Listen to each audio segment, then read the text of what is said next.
This is WPSL Port St. Lucie, the talk of the Treasure Coast.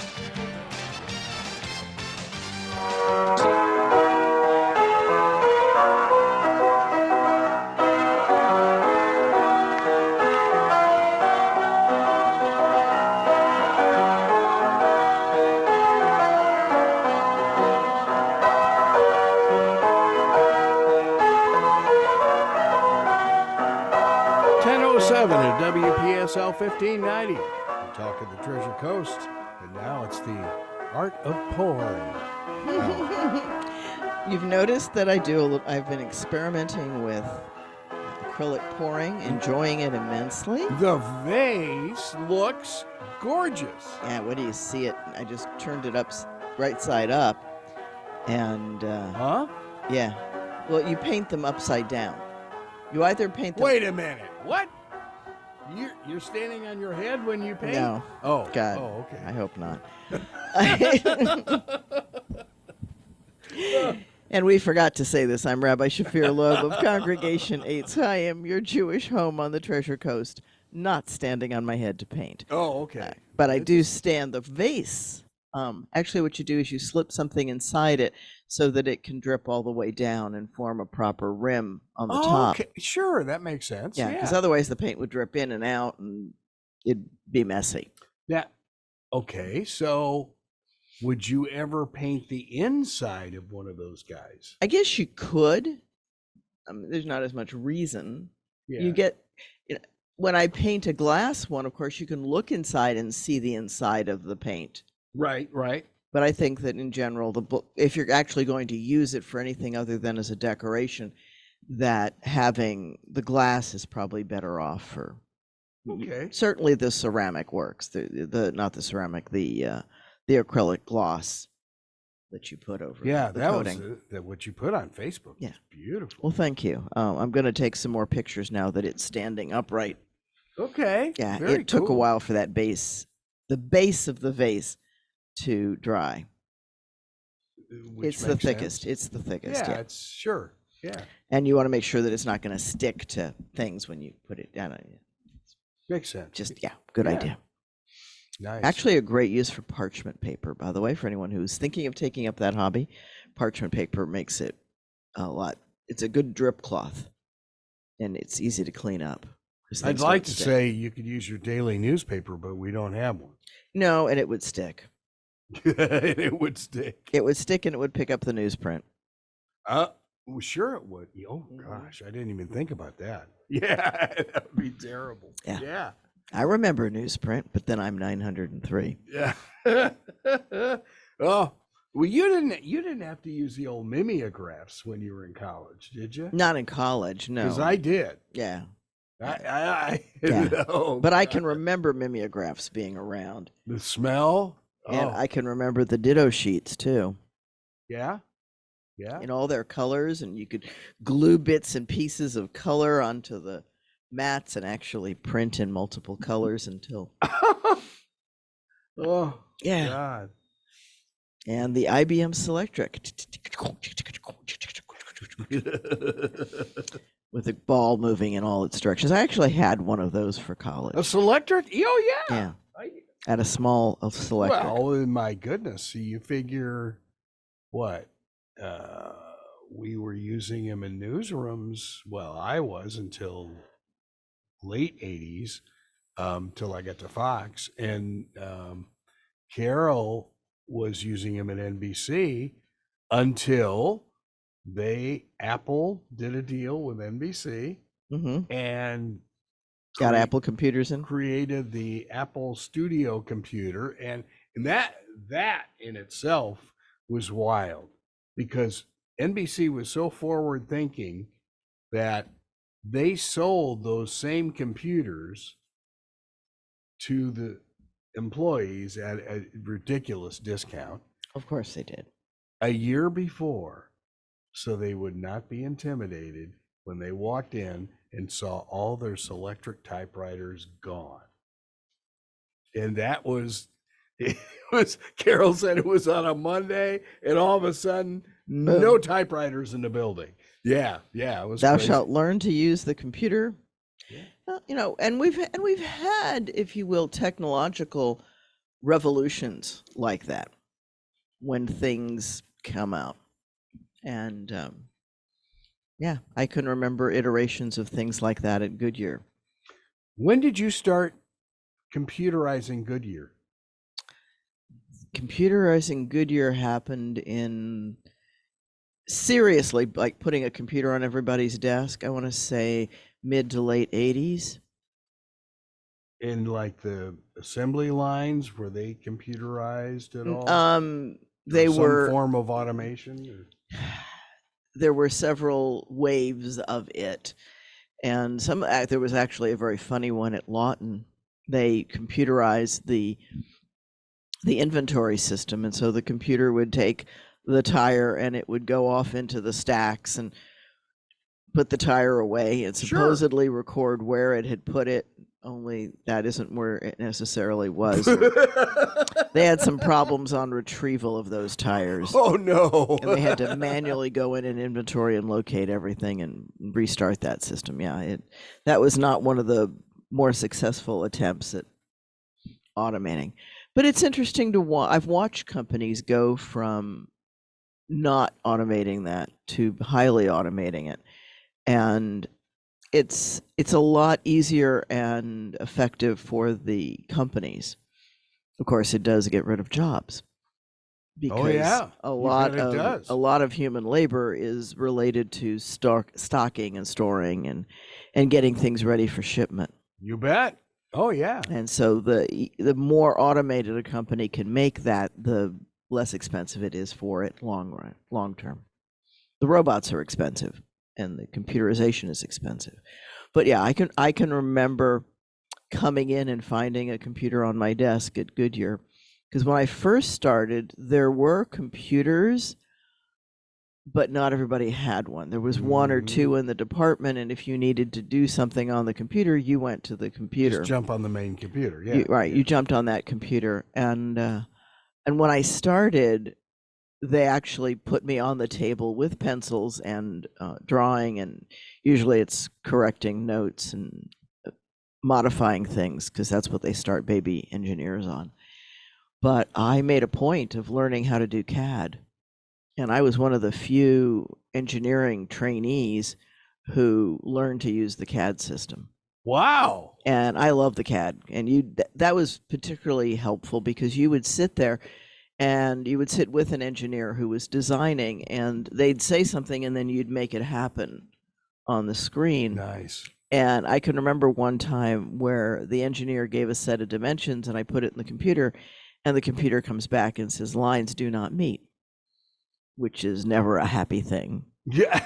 And but it's close. Well, and that was exactly it. And he said, no, I sketched it out. And I said, yeah, and the width of your pencil is longer than the infinite lines on the computer. Oh. They were close. So instead we asked the computer to estimate what the line should be, and it gave it to us, and he simply fixed his drawing. But that was an interesting piece. Lines do not intersect. Oh gosh. Well, we all think we're so technologically advanced, and the electric cars, in this cold weather, not functioning. But they're making like iguanas. The bigger news story, I didn't know that the electric car charging stations were not on the main grid. They're a secondary grid. So those people couldn't get a charge because those things were taken off the grid. Oh, wow. The chargers. And it's like, yeah, they were talking about it in Buffalo that there were hundreds of Teslas that were just all over the place and lined up at the charging stations. I mean, I have never heard that. And wow. You think, I may get some second thoughts on ever trying to do something like that. All of that technology is going to go, again, it's going to go through waves and get better. Yeah. And one of my listeners here is saying the batteries are bad for the environment. Yes, they are. Oh, yeah. Absolutely. Yeah. And there's a number of things that we look at very often. And I like to say that, the devil's in the detail kind of thing. If you look at all of the pieces between batteries and the copper mines and the cost of copper, it's going to happen, but it's very, very bad for the environment. And it's bad on so many levels. When we look at the windmills, yes, they're renewable energy, but getting them and making them is not. And that's the piece. And that's not even getting into whether or not they interfere with birds and migrations and things like that. Well, and of course, the other story that NBC Nightly News had is that the windmills use 2 to 3 times more electricity To be made. well to run. Yeah. Oh, yeah. If it's not windy, Yeah. oh yeah, it's using power Yeah. and a lot more than would normally be used. It's like, wait, what are we doing here? It's crazy. Yeah, I don't know. I don't know. And there's, the systems are far from perfect, and hopefully over time they will get better. So here's an interesting piece of trivia for you. When self-driving cars first started, they didn't make left turns. Well, they're obviously not making right turns either. All the accidents are in. It's harder to make a left turn. Think about it a second. Well, you have to think. You have to think, right? Left turns require cognition. Yeah. I get that. You've got to analyze a lot of information and make a decision as to when it's safe. You have to do that a little bit with the right, but not nearly as much. Well, something as simple as like our IRC bus drivers, with the big buses especially, they won't do left. I don't blame them. They just don't like left-hand turns. They're harder. But, well, and when you're driving something that big, yeah. Interesting. Wow. Yeah. Left turns require cognition. Whoa. And so here's the piece, right? So, and it is where a lot of accidents occur on the road, are on left turns, especially if people are busy on their phones. And it's just even talking, just distracted a little bit, Yeah. and you don't see everything around you. Or like us going into, like in St. Lucie West at sunset, Yeah. sun in your eyes, and there are light colored cars coming at you. You can't see them. Mm-hmm.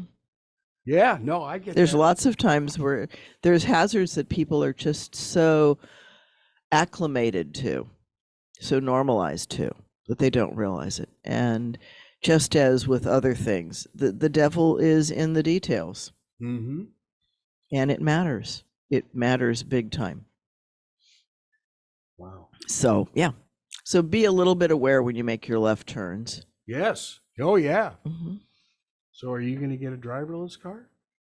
Not instantly, but I'm still driving my 2004. Smart move. Keep it. Well, smart move. It's working, and I don't have a car payment. Yeah. No. That's, believe me, I get it.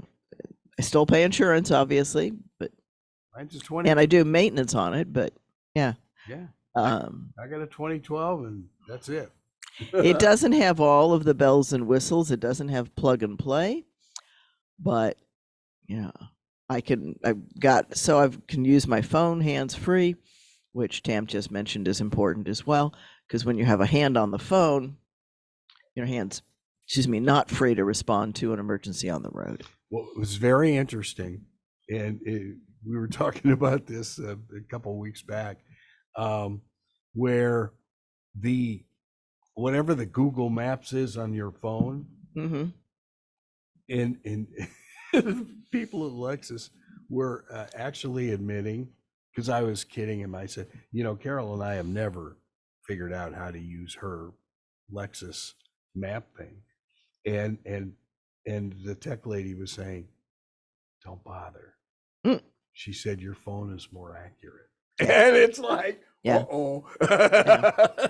That's some admission. Well, and the people who buy GPSs on their and install it in their cars. I don't have that. I have my phone, and Your phone is fine. my phone is fine. Yeah.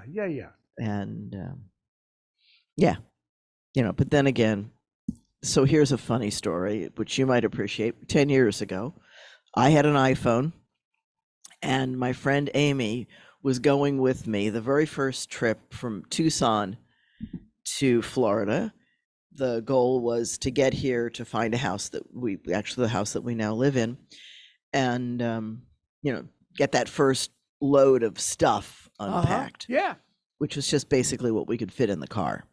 But the things that I would need to be able to function here in Port St. Lucie were in that batch, and the car was loaded to the gills. I'm sure it was way overweight. I never went and weighed it. But Amy's of the philosophy, if it fits, it fits. Oh, sure. Get every last piece of whatever. Yeah. So we did have a blowout about 80 miles out of Tucson. No. But after dealing with that and getting the car safely, a new tire and all of that, we got back on the road. But she had all these pages of maps and times and how long it was between checkpoints and all this stuff. Did you I-10 it all the way? Of course. We pulled out of the driveway, and I said to my phone, how do I get to Port St. Lucie, Florida? And basically it said, take I-10 and turn right when you hit Florida. That's right. Yep, pretty easy. Yeah, pretty straightforward. 2,000-mile journey. It's mostly on I-10, at least until you hit northern Florida. You come through the Panhandle and cut south somewhere around Orlando. Mm-hmm. And but yeah, so I had my phone, and she had all these papers, and she's ruffling those papers the whole time we're traveling. And she's got all kinds of details that she had spent hours and hours researching. And I'm like, okay, phone, where's a Flying J? Where's a this? Where's a that? And it would, it let me know when the next Flying J was. When we traveled a lot, I liked Flying J. Well, I'll give them a plug. You would love Buc-ee's now. I've been in Buc-ee's. When I go to, there's a state conference that I go to in St. Augustine. Yep. It's up there. St. Augustine. Yeah. And across from the golf resort, which is where the conference is, there's a Buc-ee's right there. It's huge. They are. They are huge. I just wish they had some chairs that you could sit on to eat the food that you buy. But they've got so many wonderful choices for meals inside there. Yes, they do. But they don't have any picnics. I didn't. Yeah, they don't have anything. They don't have anything inside, and they didn't have anything outside.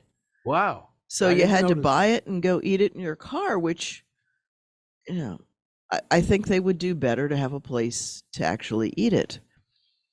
Who knows? But they have charging stations. We're getting a huge Buc-ee's here in Fort Pierce. That's what I'm hearing. Oh, yeah. Yeah. And I'm sure it will be mobbed. Oh, yeah, it will. Yeah. Yeah, they're very popular, but they're very large. Yeah. I mean, yeah. Yeah, I used to like that, and Bill and I used to like the Stuckey's. Yes. Oh, Carol and I Carol mapped out when we got here from Los Angeles. Again, Stuckey's. I-10 all the way. And she knew every Stuckey's along the way. Yeah. Oh, yeah. Yeah. Yeah. Well, they're great because, again, you can have, and that's part of what I liked about Flying J is I always had restaurants that were open. Yes. All hours of the night. Yep. And that was when we did the dog shows, when we traveled to the dog shows, we would often have a meal at 2 a.m. and then drive for another couple of hours and then go to bed for a few hours and then get up and do it all over again in order to make it from Ohio to Florida or wherever we were going. Because we did come down to Florida. We used to show dogs here in January. There's a big Florida circuit in January. I'm not surprised. No, it goes up through Maitland and cuts over toward Tampa. And it's just a different show, a different day. You show your dog, you pack up, go to the next show. And so it's not a full weekend? It's weeks. It's weeks. It's like 2 weeks God. long. Yeah. It's a long series. And over time, some of the shows got together. So you would have 2 or 3 days here, 2 or 3 days there. Okay. Gotcha. Yeah. And so, but it's early in January, the Florida circuit. Yeah. A lot of, Well, it's interesting you talk about robotics. I know IRSC just opened up that monstrous center on the main campus that's basically high tech. mhm. And, because obviously a lot of things like warehousing and stuff like that is going It's going computer. robotics. Yeah. It is. But somebody's got to fix the robot. Somebody's got to fix the robot. The Somebody's robots gotta- can't fix themselves. Well, it's not only fix them, but also just maintain them so that That's they don't right. go down. And it's, I have to tell you, I looked at some of the self-help stations at the supermarkets and Walmart. Walmart's going to go away from them, they've said. Oh, And I have no doubts what they call shrinkage, or basically people stealing stuff, you think? is definitely on the rise. Yep. And it's because they know that people aren't watching for a minute. And there's something about the thrill of getting away with it that's even more important than somebody absolutely being desperate for the money. Yeah. And I was Yeah. talking with one of the clerks at a Publix, and she had helped a customer bag up meat. Meat is the most frequently stolen I'll bet. just because of the price It's of so meat. expensive Right. now. Yeah. And she had helped this gentleman bag up 3 or 4 bags of stuff, and she left to go help another customer in the 5 or 10 stations that they have at Publix. And in the time that she did that, he just left. Uh-oh. Yeah. So, yeah, and that, there's no question that that's not accidental theft. That's intentional theft. That's not, oops, I forgot to register this one item. Right. Right. Yeah. And I it's, can't, well, I can see where it would initially save some money. But yeah, you're right. Shrinkage is a huge deal. Walmart claims they went from 1 or 2% to up to 4 to 5, and that's huge. Ooh. That is huge. That more than pays for the salaries of the checkout clerks. But on the other side, that's not, people think that's easy work. It's not. It's Oh, not no. easy to be the register person, and they get a lot of abuse. Anything that anybody's not happy with gets aimed right at them. And if somebody's got, leg pain and they've been waiting in the line for a while, the poor clerk's going to hear about it. Mm-hmm. Maybe not about the leg, but they're going to hear about something, Sure. because, when you're in pain, you have one nerve left. It doesn't take much. And yeah, it's interesting. It's interesting how exhausting pain or any other constant stimulation like that. So if something itches, you're going to, excuse me a second here, you're going to be tired because that is constantly stimulating your brain. Doubling back to the electric vehicles, Ford just announced this morning 1,400 layoffs at their big electric F-150 plant. Because people are not, They're not buying them. they're not buying them. Yeah. After not being able to buy cars now, people have made other decisions, I guess. Well, if you're a truck person, are you going to buy an electric vehicle? I mean, seriously, if you're going to go out in the middle of nowhere, there are no power stations in the middle of a forest. At least not yet. You could rub the sticks together. Well, there you go. Yeah. But and I get that, an all electric pickup truck. That's kind of like, it is kind of like an oxymoron. Yes. Yeah. What were they thinking? Well, that actually, car manufacturers are interesting creatures. When the government dictated that X% of their vehicles had to be this or that, one of the thoughts was to buy a lot and park vehicles on it so that you'd qualify for that. Well, and Tesla has a huge screen. It's 13 inches. Mm-hmm. That, I mean, if if you don't need any other distractions, it's a 13-inch monitor sitting on your dashboard. And obviously it's recessed, but still It's big. that's big. And you think, wow, It's to help see. see around it. Yeah. Yeah. And yet another kind of distraction Yeah. there. And there are many of those in our cars. And there are many of them on the phone, as we've mentioned. And it is important because if you're not attentive, we have natural blind spots. Mm-hmm. And I was actually showing that to one of my classes this week. If you take a sheet of paper and you put a small X on it and you bring that paper toward you, at some point the X disappears. Mm-hmm. I believe that. Because all of us have a blind spot. What causes the blind spot? Well, when the light comes through the lens in your eye, it paints the image on the retina. And there is a spot, a tiny spot, but a spot on the retina where the nerve goes back to the processing center. The optic processing in our brain occurs at the back of the head. So it takes time. The optic center is in the back. But it's not only does it take time, but it has to get the signal, because it's not what's on your retina. It's what your mind perceives. Wow. My And car, for instance, does have a blind spot cars do, and so do people, that Carol can't. She doesn't like driving it because of it's the blind. difficult for her to see around that blind spot. That is correct. That's why you have to look to the right and the left when you change lanes, I folks. always do. And even then, look a second time, because if they just moved in or out of that blind spot, it can make a difference. And in Florida, people don't watch enough. just don't. You think? Just don't swivel their heads enough. But you have this blind spot in the back of your retina where the nerve is, because the signal's got to get from the retina to where the brain works with it. And we perceive a continual field because first of all, we're getting two images, one through each eye if we have normal vision. And our brain is putting that together into what gives us 3D, actually, when we look. And that processing takes place in our brain, but it's got that little gap for the nerves. And our brains fill it in. It says, oh, this should be. So when you bring that sheet of paper up close with the X, it doesn't realize the X is there when it doesn't see it. And it looks around and it only sees sheets, so it makes the sheet solid. And that's how the blind spots work. So you really don't see the kid. You really don't see the car unless you change your focal point and look elsewhere and get some input. But it's interesting. I think it's interesting that our eyes, the processing is so far away.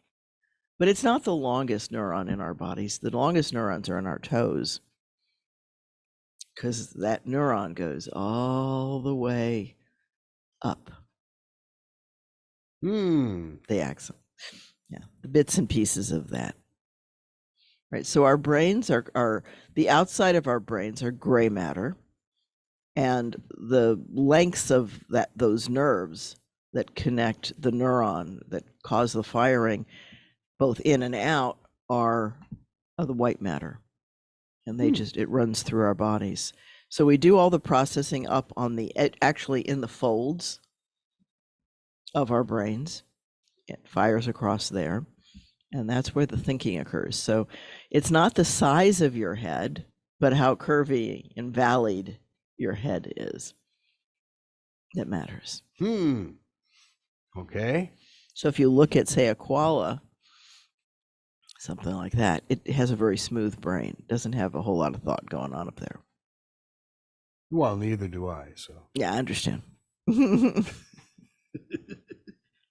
And we build that as we go. We actually change the mass and shape of our brains through the activities that we choose to do. Obviously, there are limitations, and there are times when our brain is designed to do things. So, for example, learning a language actually starts very young. and our brain is wired to learn language, and it learns it a certain way. So babies aren't born speaking a language, but they are born wired to learn language. Mm-hmm. But if they aren't exposed to language in that period, they're going to have trouble with language later on.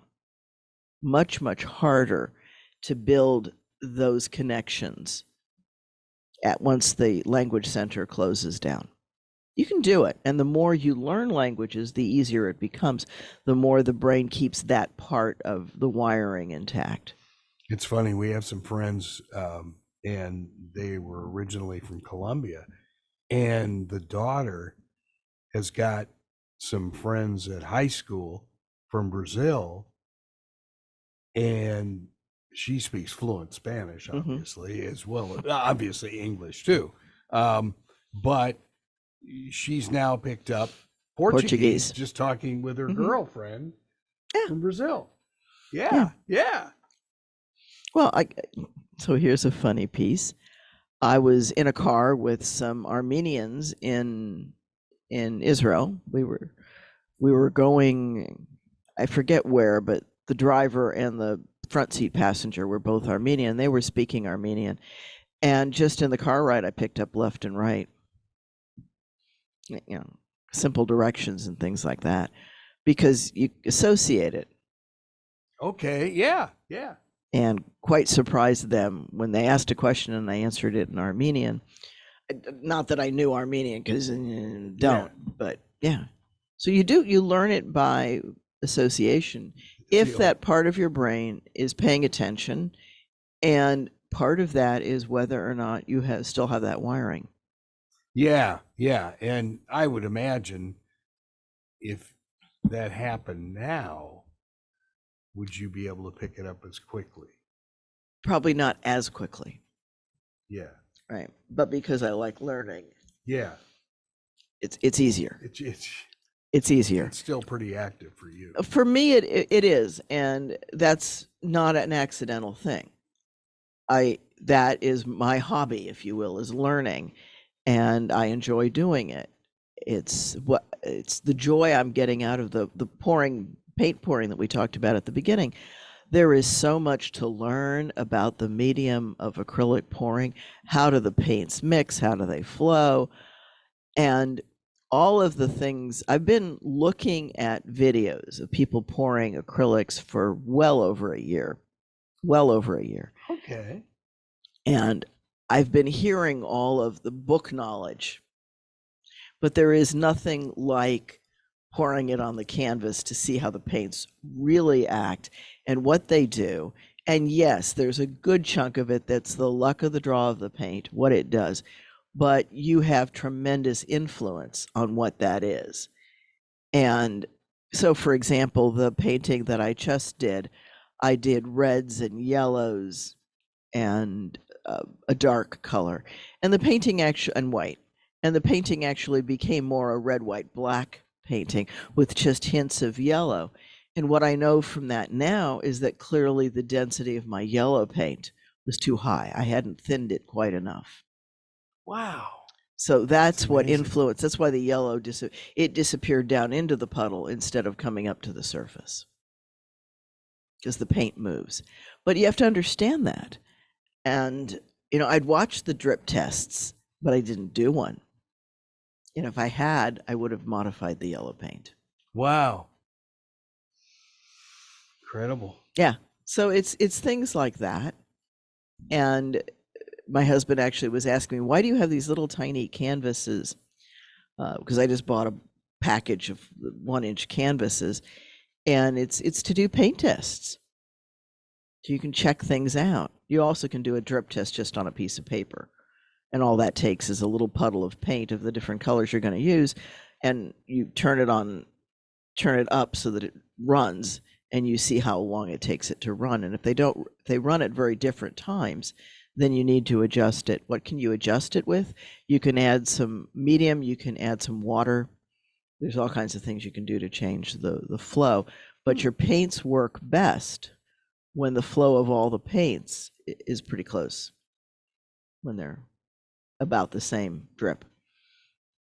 Although there are times that you're going to want to use a heavier paint or a lighter paint for something. I was going to say, is there any difference in the colors, the weight of the colors per Yes. se? Yeah. There is. Yeah, Wow. certain pigments tend to be heavier paint and Okay.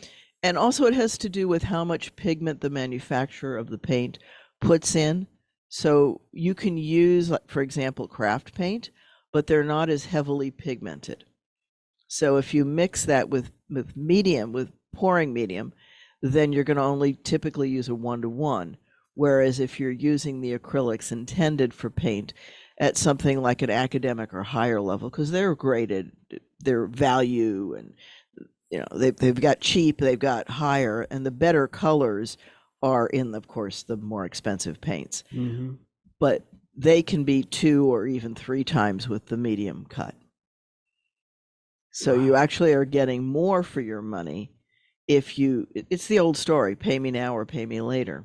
Sure. If you use the cheap paint, you're going to go through it faster. If you use the more expensive paint, it's going to last longer, providing you close the caps. And so I went and got little mixing cups that have covers, and then I'll put them in a Ziploc so that if I have leftover, it won't go bad.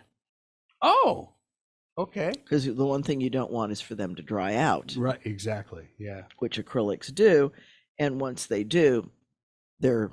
See it. Yeah. Yeah. You're not going to rehydrate those. So, and for things like the paintings and the vase, I put a top coat on to make sure they don't get damaged by splotches of water and things. So, yeah. And it's a fun learning experience. One of the reasons I like the other painting medium that I've used in the past is watercolor, and I love watercolor. I just don't have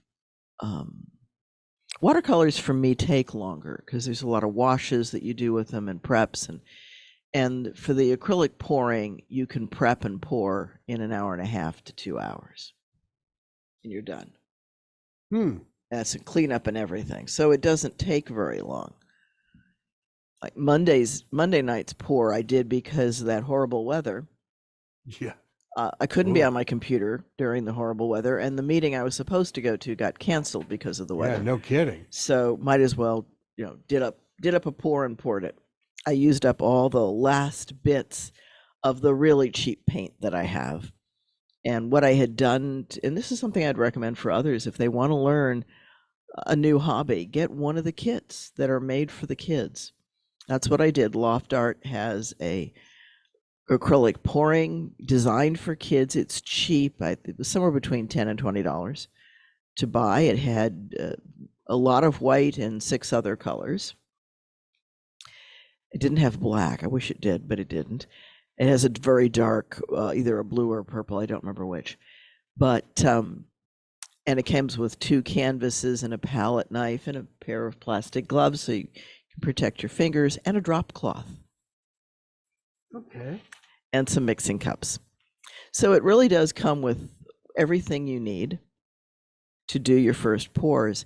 And that's what I like about it. It's got all the pieces. They might be tiny, they might be flimsy, and the paints were certainly on the cheap side, but they were already pre-mixed for pouring. All you had to do was put them in the cup and you were ready to go. So there wasn't much mixing time needed. And I did my first painting with that, and I did the Monday night painting with it. I had the little paint, the little 1 ounce paint things sitting in a container. Okay, yeah. And I just grabbed them and used them.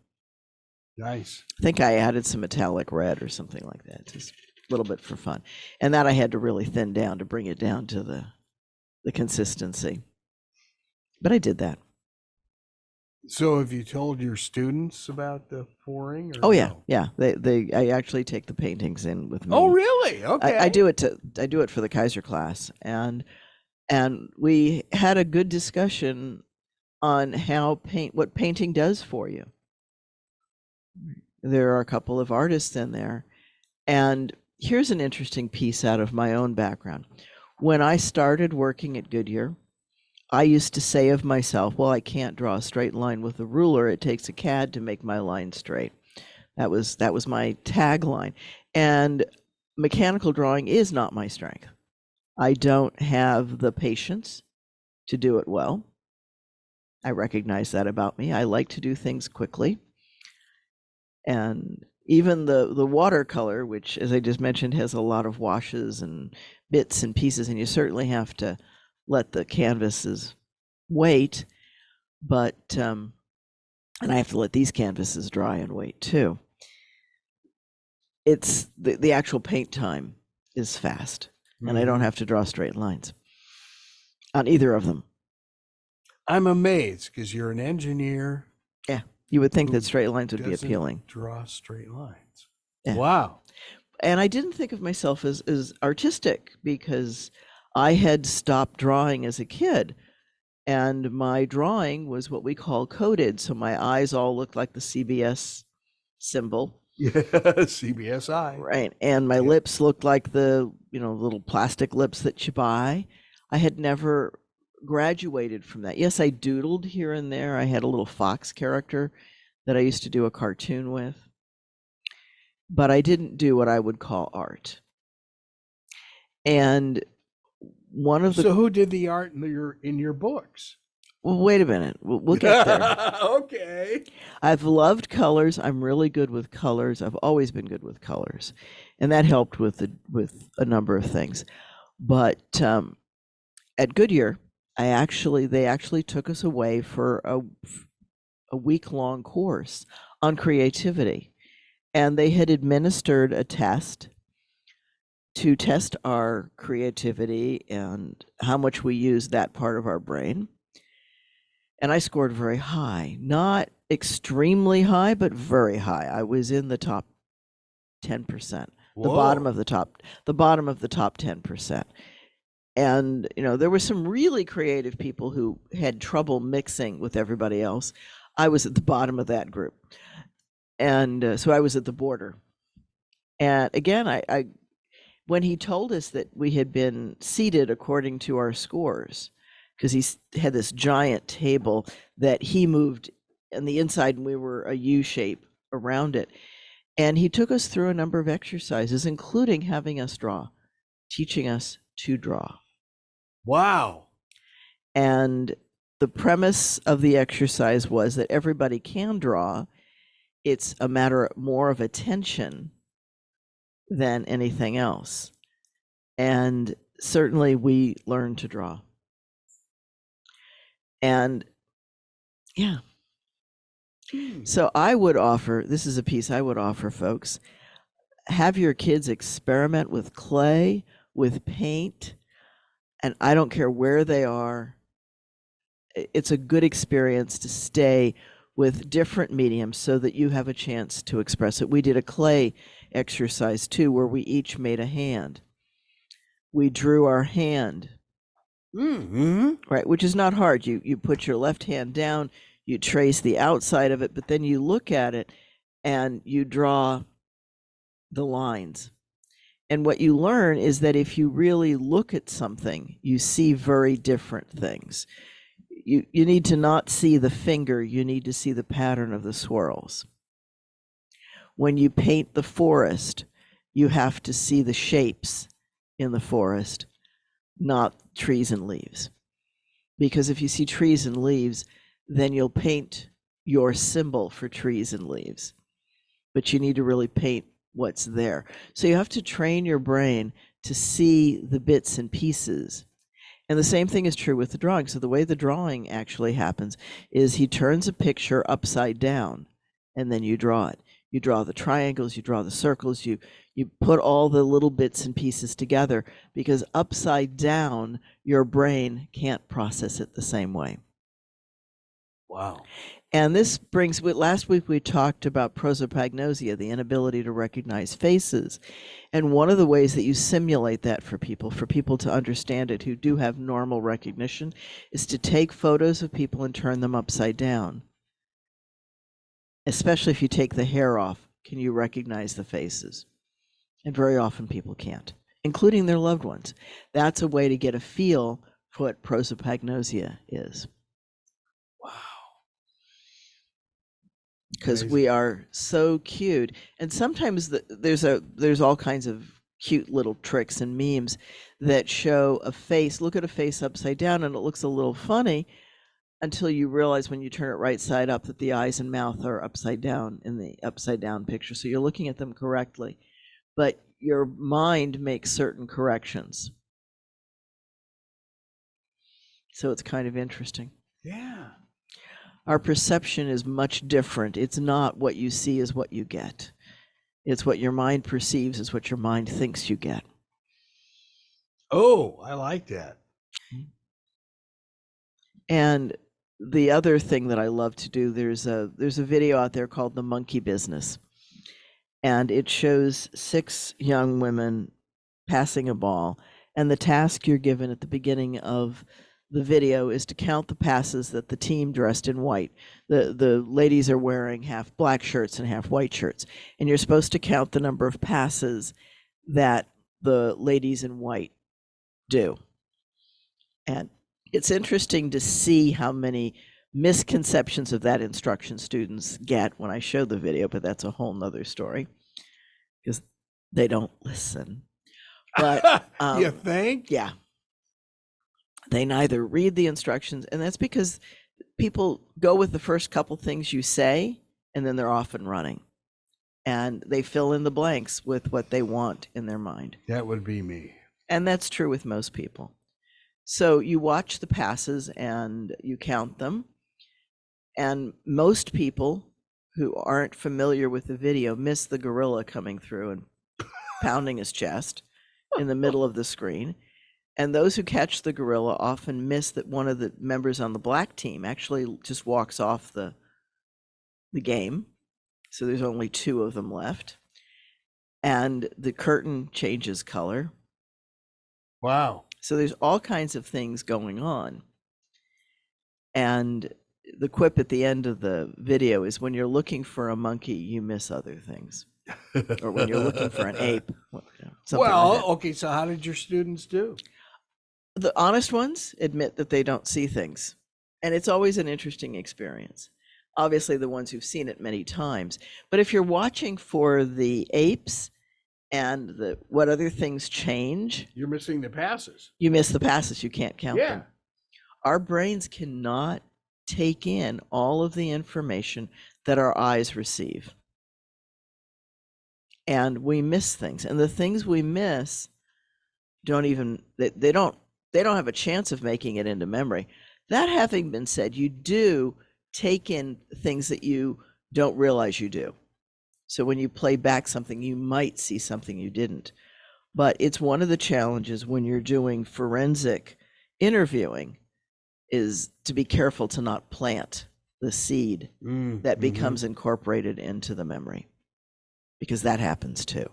And that happened a lot with what's called forensic psychology, when people were working with children to unpack abuse. The constant leading of the client caused the memories to form of being abused even when they weren't.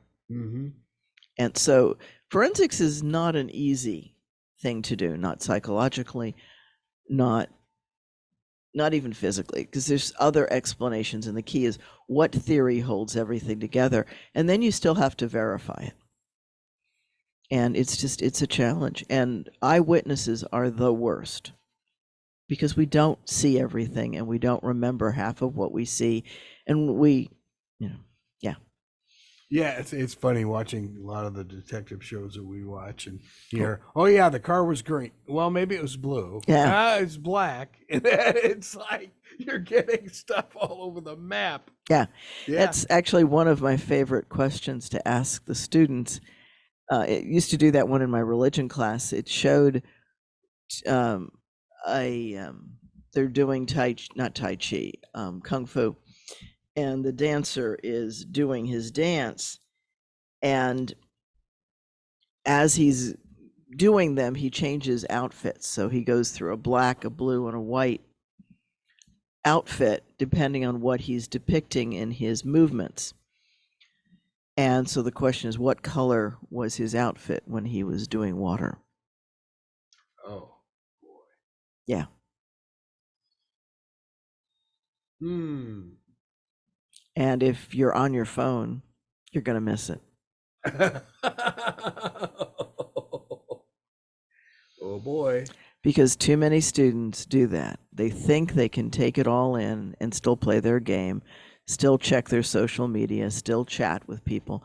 And you can't. You can't take it all. You might get some of it, but you're going to get a small fraction of what you would have gotten. And I do many times say, phones and tablets face down. Close the computers now. There's no reason to be on them. You don't need to take notes from this. You need to experience it. How about a collection basket? I know that's what the coaches use. I'm this close to that sometimes. Yeah, no, believe me. Here's the other one that I like. Those of you, you're welcome to use your computer. Please sit in the front 2 rows.